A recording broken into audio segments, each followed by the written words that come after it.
Oh, I think my water just broke. Pretty sure that's piss.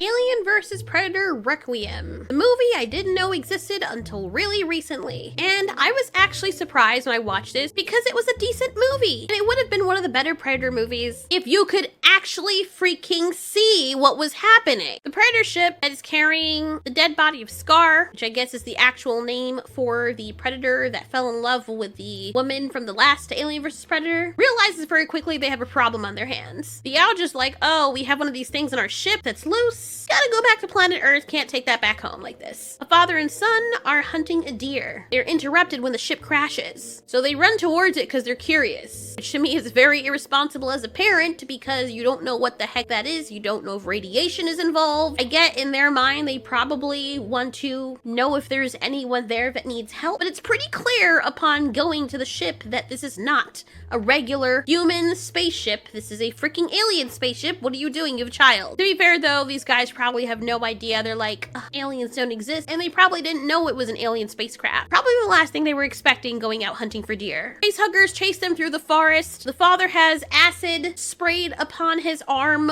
when one of the facehuggers hits him, and it eats right through his arm. But it's very inconsistent in this movie because you have people getting hit with splecks of blood, and you would expect them to be hit with it, especially if they're blasting a xenomorph while Kingdom Come. But yet they don't have any acid on them at all, not a speck, nothing. And it feels through across these movies there's like different potencies when it comes to these acids depending on the individual xenomorphs. It seems also that sometimes the facehuggers seem as though their blood is more potent than that of the adult xenomorphs. I don't know, just something I've observed. The kid gets facehugged too. Respect for them doing that. Another predator on the homeworld notices that something is wrong. His friend's ship hasn't come back, so he takes off back to Earth to go figure out what's happening. By now he probably already knows, yeah, oh, it's the xenomorph that's the issue. Are you sure it's the alien that's the issue and not you? Anyway, the sheriff that looks like the Hispanic version of Mark Ruffalo meets up with this guy. His name is Dallas, but I usually just call him Big Brother, and the sheriff drives him to his little brother's house. His little brother Ricky delivers pizza from Cricket. Look, the only reason you got this job is because your guidance counselor begged me to give it to you. And so he can deliver it to a girl that he likes. Although he doesn't want to go there because the girl that he likes is dating someone else. So it's pretty awkward and pretty embarrassing for him driving up in a pizza car, delivering her pizzas, when all he really wants is for her to deliver her pizza to him. That was so corny, I know. You're so awkward, Altieri. One of the police officers tells a homeless guy that he can't squat in here. His dog comes and drops a hand in the pond. I did look it up. The dog is fine. The dog does not die. I cannot enjoy a movie if the dog dies. Unless they're transforming into something like I Am Legend, which is still very horrible for me. I cannot. So now there's an issue because there's a dead hand. Or severed hand, whatever. Ricky gets to Jesse's house that he really likes, and she obviously likes him too. He's like, here's your pizza. And because he made her laugh, because she flirted with him right in front of her boyfriend, knowing that her boyfriend is a sociopath, of course he gets his ass beat.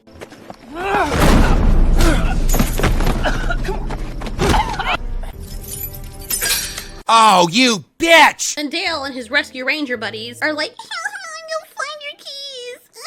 Guy didn't even do anything, but he showed him, right? Our boy Ricky here is very embarrassed, and Jesse was trying to stop the whole thing by crying at the side. If you really don't want your boyfriend beating somebody up, maybe you should go and pull him off. But no, she just stood there. When Sheriff Ruffalo heads to the forest, they're like, is Bob and his kid there? They've been missing. Bob and his kid are not fine. As soon as you see the facehugger lying down beside them, you know it means business. Discount Bruce Willis gets his chest bursted pretty quickly. And so does the kid, and we see it happen. Wow, they actually, like, on screen, showed a human child suffering. Nice, just not dogs. Not dogs. We have our issues. I mean, that's one way to put it. Meanwhile, the military mother comes home and her daughter wants nothing to do with her. But I mean, her mom brings her home something and it's a pair of binoculars. And let me tell you, this little girl is the most ungrateful little twat in this entire movie. Yes, your mother left to go fight for her country. Apparently they didn't sit down and have a good talk with their child, but she comes home after you haven't seen her in a long while, and then she just acts like a complete dick. Are these for me? You don't like them? Are you kidding me? These are so cool. Wow, a thank you would have been nice. Ricky sneaks inside his own house or apartment or whatever, and his brother's like, you can't use the door. His brother is an ex-convict, so when his brother sees that his little brother is all marked up in the face, of course he's like, what happened to your face? Little brother's like, I don't want to talk about it, okay? And I get he's upset about being jumped. Technically he wasn't jumped, only one person. Well, no. Yeah, he was, because that guy sucker punched him. But that brother was in jail, so I can imagine. I don't know what he did, but I can imagine I was waiting for him to go and teach those bullies a lesson, because you don't just get to put your hands on someone for something as stupid as your girlfriend choosing to laugh when she's in a relationship with you, with somebody else, which honestly is a very stupid reason in my opinion. If she's flirting with other guys right in front of you, maybe the problem is your girlfriend. We'll talk about it later. No, let's talk about it right now. Get your hands off. Get your fucking hands off. What happened to your face? Yeah, that's right, bitch. What the fuck? Brother's like, this is unacceptable. The dog gets out of there when he tries to warn his owners that something is coming, and he gets away, thank goodness. The homeless people get eaten by aliens, and Pred Alien seems to be the leader of these guys. Like I said, this movie would have been amazing if you could see. Yeah, a little bit more, a little bit, yeah, good, more, and a little bit more. Boom, you got it. And action. It seems like the Predalien seems to do a slow burn when it comes to its kills and takes its time. It's like, I want you nice and scared. I want your blood hot, warm, and sticky when you see me near you. I want your hair to be standing up so I can feel it brushing against my body as I'm killing you. Anyway, the other Predator has arrived, drops a pod off to the earth, and he finds the other ship. He uses a blue liquid to kind of destroy everything, and he uses the old helmet from the previous Predator to see a replay of what had happened. He's like, oh no, there's one of us mixed with one of these things. That's not good. And again, the beauty of the design of this Predator, you could see how intricately different he is. Oh, I'm sorry. No, you can't. Because in this movie, you can't see shit. Cut, beautiful. That darkness, it really shows the state of the character. Loving it, so much depth. Can we kill the backlight? That's the only light on our main character.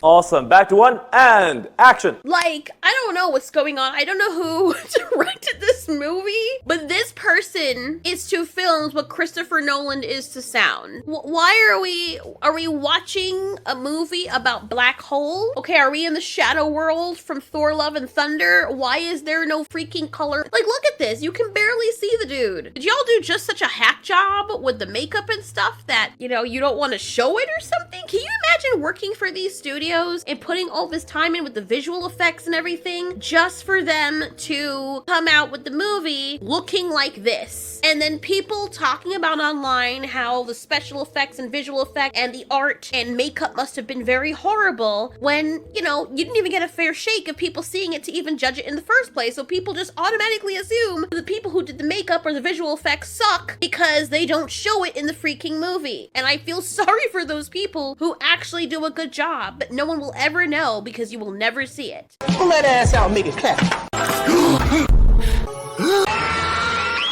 Anyway, Predator dude, who is not there because we can't see him, starts to pour his liquid acid garbage compactor type of stuff and destroys the remnant of the ship. Little girl is still an asshole. Mother tells her to go to bed. She doesn't want to go to bed, so the dad comes in and he's like, I'll put you to bed. Like, I get it, the mother hasn't been in the daughter's life, so it's gonna feel pretty awkward and she's gonna feel like a stranger. But unless the mother was not around since the kid was born till now, because she looks like she's 7, there's no excuse for her to be acting like this. The mother's like, I'll read you a story. Well, I want daddy to do it. I can't even get mad at her because little kids do the same thing with me and their mom will try to put on their shoes or do something and then they're like, no, I want Auntie Yuri to do it. I never thought about it at the time, but I'm like, damn, do the mothers feel a type of way? But no, trust me, they're happy. They think it's adorable because now I get stuck with babysitting them. Daddy, you don't understand. I don't want mommy to read me a bedtime story because she killed people and she has a vajayjay. She's cursed. I know, right? That's what I said. Quite honestly, the husband doesn't look at all as though he's excited to have his wife back. I know he's probably thinking, yes, how many men did you smash when you were in the army?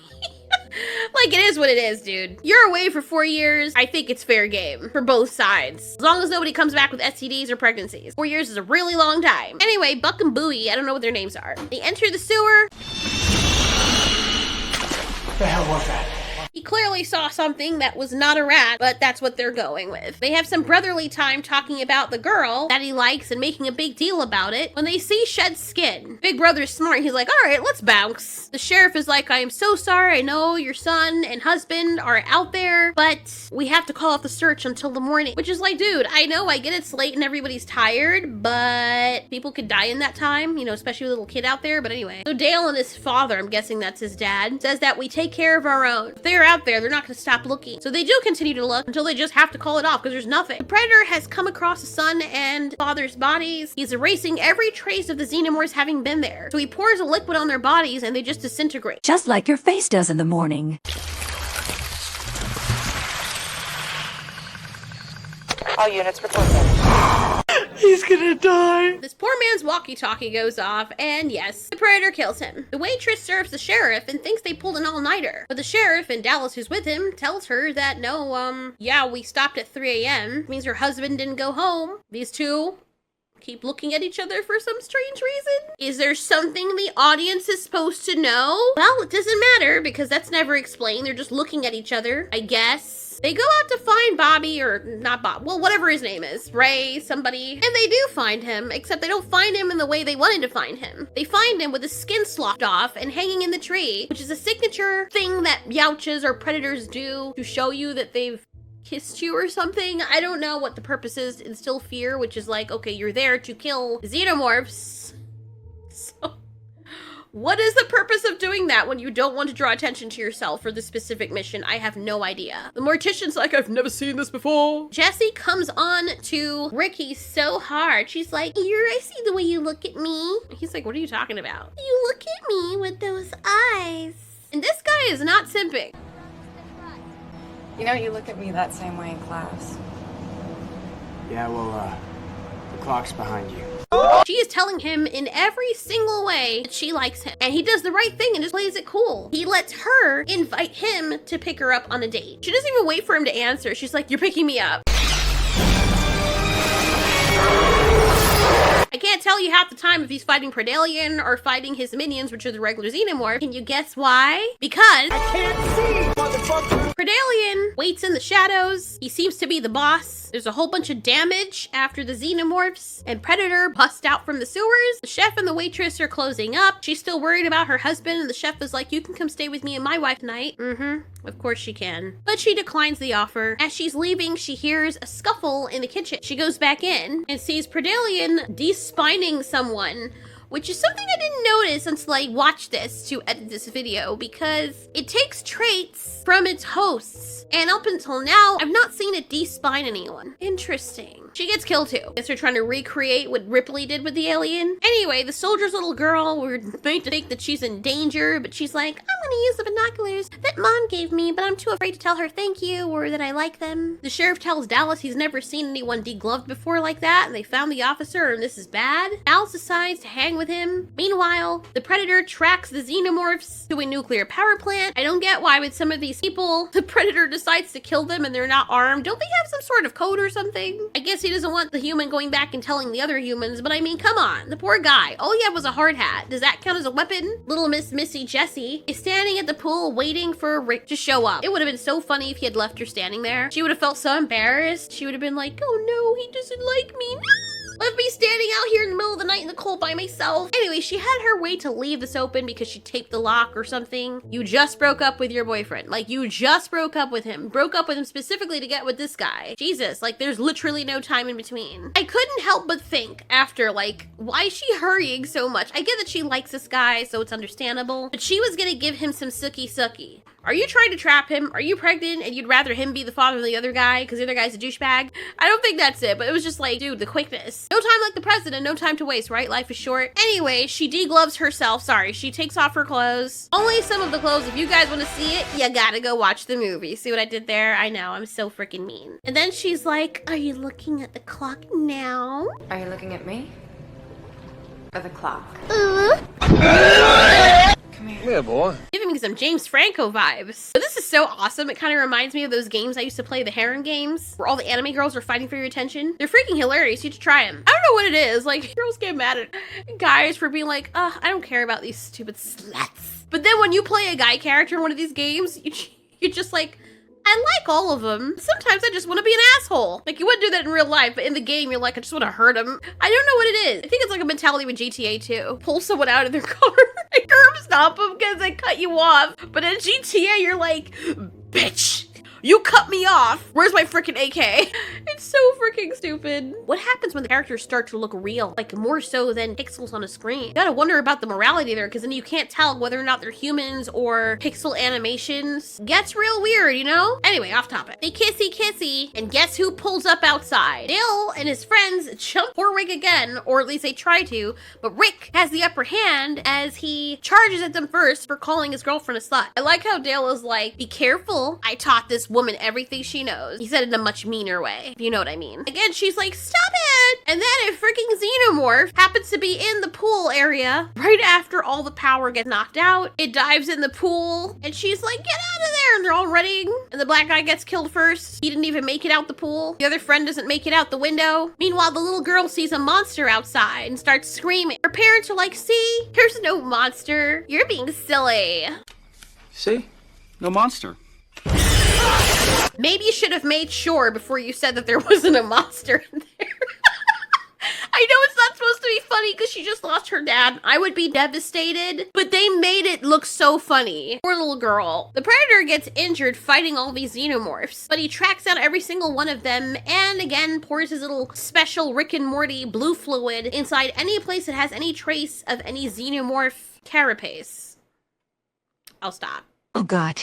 Yes, please do. There's a massive fire, chaos, and by now, after the sheriff hears Ricky and Jesse and the bully guy tell them that they were attacked by something, they understand completely that they are out of their depth. They call the National Guard after seeing the mayhem that was left behind. Kelly and her daughter run to a grave where another guy is hiding. But he's an idiot and he gets killed by the Predator. Because telling someone to shut up while you're standing up out of your hiding position and screaming on the top of your lungs for them to shut up is a great way for them to get the idea, and also for the thing that you're hiding from to see you. The military is called in. The sheriff and Dallas meet back up with everyone. They decide that while they're waiting for the military, they need to arm themselves, keep themselves safe. Kelly and her daughter also meet up with them. Predalien is like, look at all those pretty babies. While this woman says her water breaks, the Predalien kills the nurse and then goes to the pregnant woman and is like, excuse me, miss. That belly right there, it's really big and spacious. I really need it for something real quick, so I'm going to need you to open your mouth. Can you imagine the fear?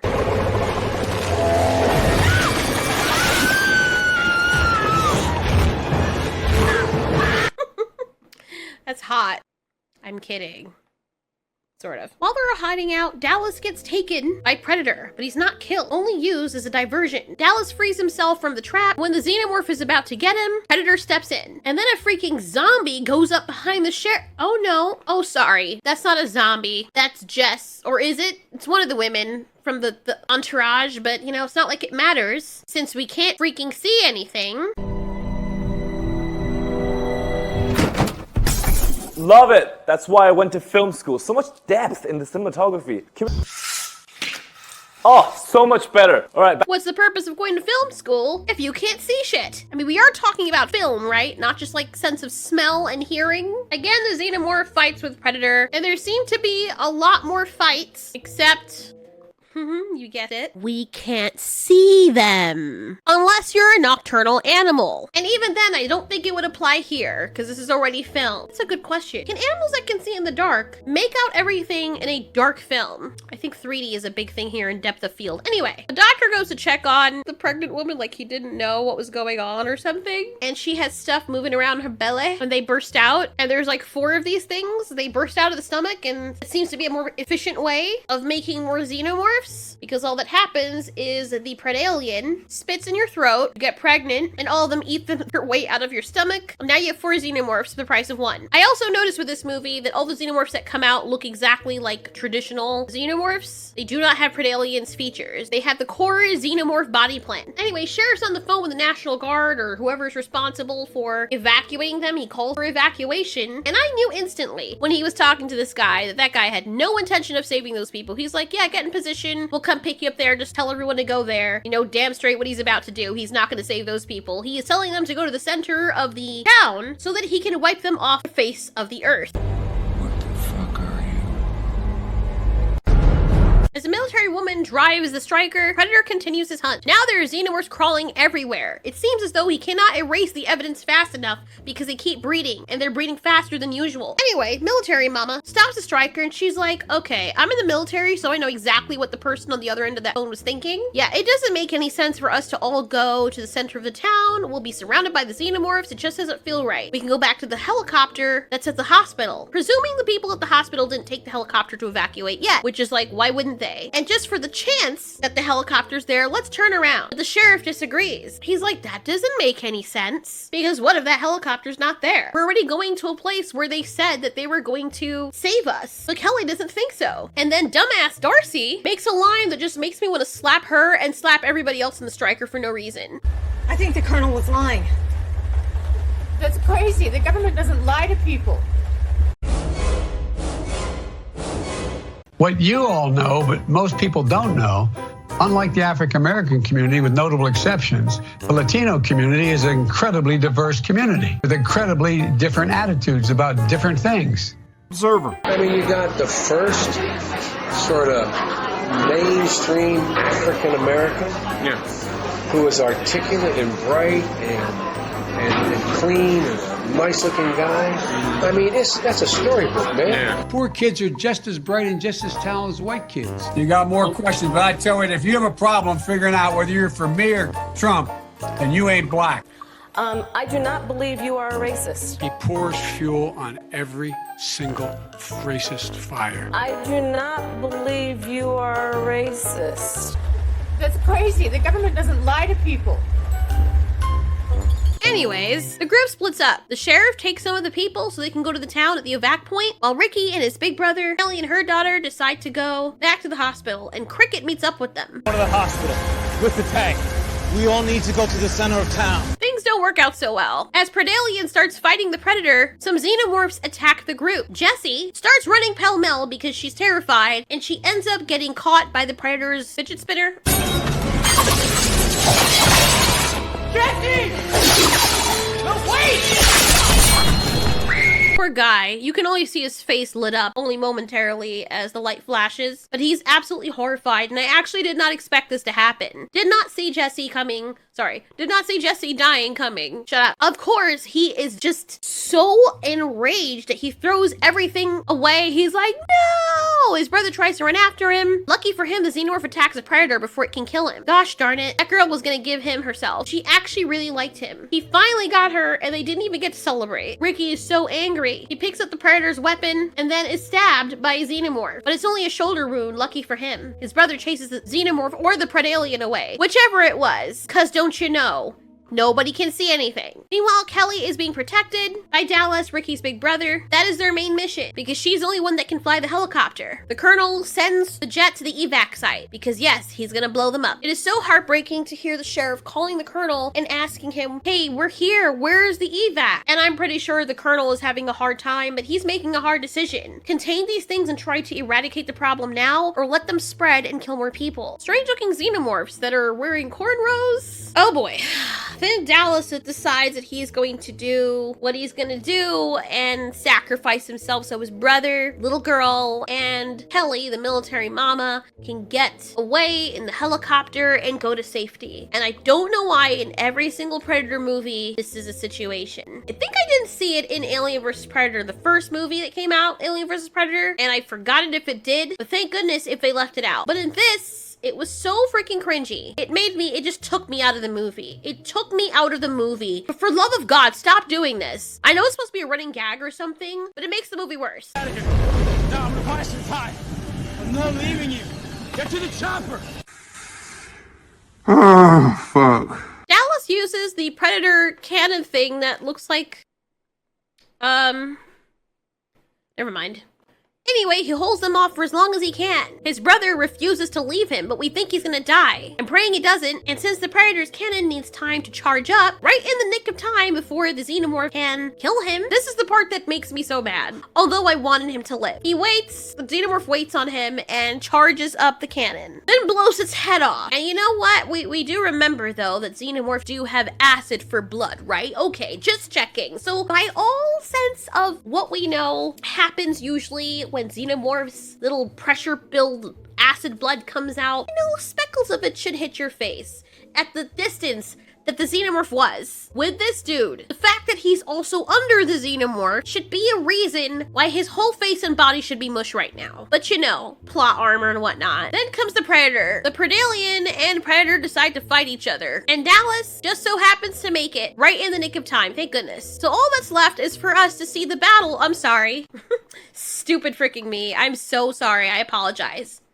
To not see the battle that is happening between Predalien and Predator. I feel like I'm watching one of those old videos with the stick fighting things, where you had dark figures and they're all fighting each other and whatnot. Except in those videos, you can actually see what's going on because they put dark on light. Contrasting is a thing that you're supposed to learn in film school, is pa, right?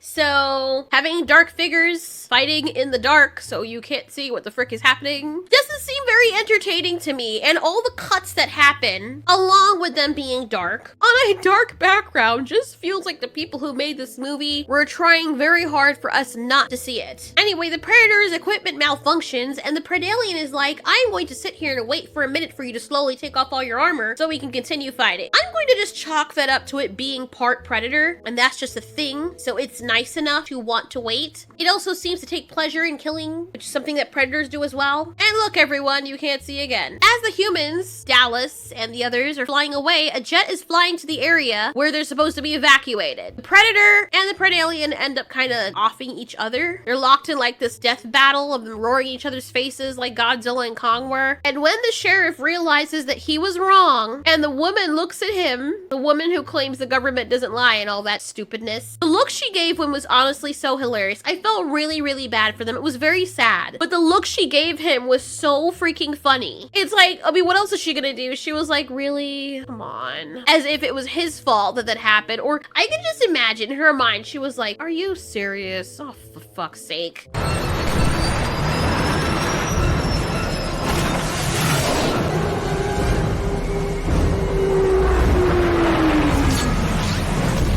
I'm glad they didn't have her say it. Predator and Predalien get incinerated by the blast. At least we don't have to worry about them anymore. Now they're ashes. And the helicopter is downed because of the blast, but everyone's okay. They are met by the military. And the military's like, put down your weapons. And they're like, you blew up the whole town. They're like, we were just following orders, man. And then they save the people, which is like, if your orders were to blow up everyone that was quarantined, why are you allowing these people to live that clearly came from that location, thus breaking the quarantine, thus disobeying orders? That part made no drop of sense to me. I expected them to be off, but no, they're fine. And you're like, maybe they didn't want to kill the kid. You know, they kill lots of kids in the town when they drop that freaking bomb. So, and then we see where Miss Yutani is given the Predator blaster thing, and I guess that's how she starts her partnership with Whalen. I know there's a lot of that in this movie that didn't make sense, but I will say it is one of the better Predator movies, and that's probably not saying much. Anyways, thanks so much for watching. This has been Ultiori. You ask, we answer.